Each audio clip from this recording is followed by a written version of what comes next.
Hi, I'm Alex. Today I'll teach you how to use VEVOR brand new sand filter pump with FlashPure technology. Only 5 parts, ready to use out of the box, built-in filter balls, no complicated setup. Step 1, and insert the water pump into the pump base. Then align the positioning holes on the bottom of the filter tank with the base and set it in place. If you use the 12-inch sand filter pump, it does not come with this base. Step 2, install the pump to filter hose.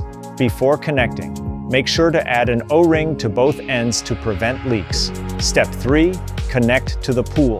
There are 2 types of connectors included, hose fittings and threaded pipe fittings. Choose the one you need. After connecting to the pool, add some water into the pump before starting. Step 4, connect the external timer component. Once powered on, the pump will start working.